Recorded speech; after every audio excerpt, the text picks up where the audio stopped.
Première méditation. Restez quelques minutes supplémentaires dans son lit. Allongé sur le dos, inspirez et expirez lentement en ayant conscience de chaque mouvement de respiration. Se vider la tête et ne plus penser à rien pendant quelques instants. Ainsi s'offre-t-on sa première méditation de la journée. Aimer mieux. On aime mieux quand on aime l'autre pour ce qu'il est. Aimer pour être aimé.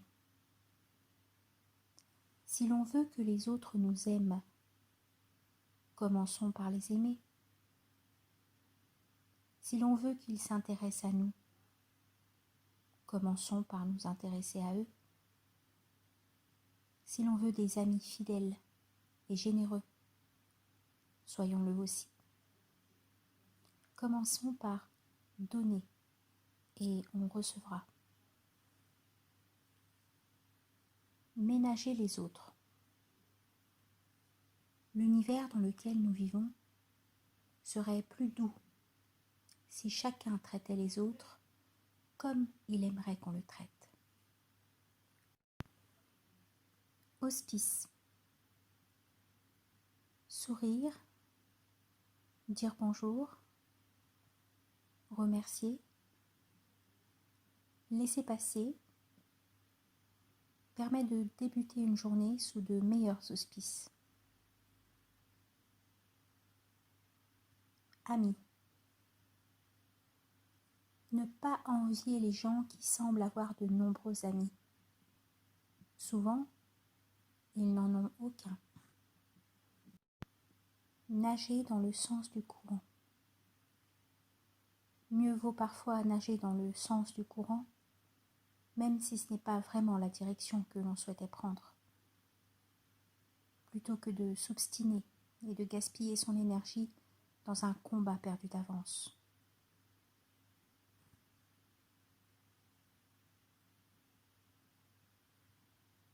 Stratégie.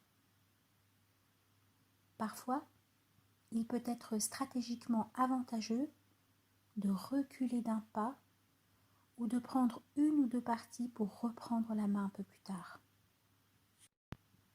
Être opportuniste. Si les événements ne tournent pas comme on le souhaitait, il faut réfléchir à la meilleure façon d'en prendre son parti et tenter de retourner à son avantage une situation inattendue. Être son meilleur ami.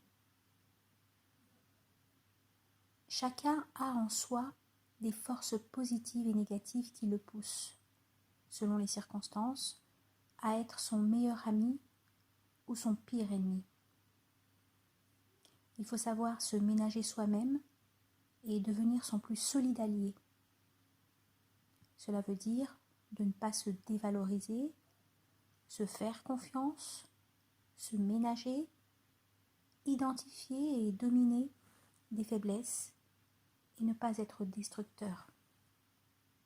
Celui qui sait se vaincre lui-même n'a plus personne à craindre.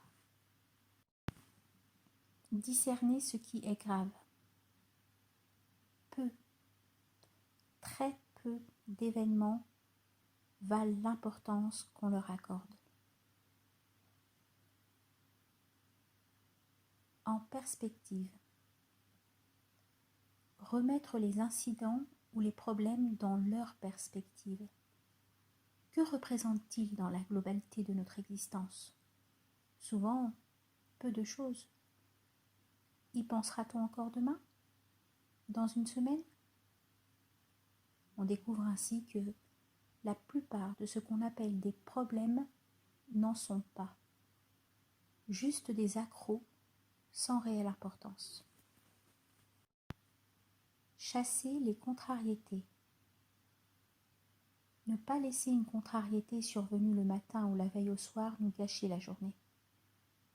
Souvent, cela n'en vaut pas la peine. Chaque instant de vie mérite d'être réussi. Le présent. Le passé est passé. Le futur est inconnu. Seul le présent nous appartient.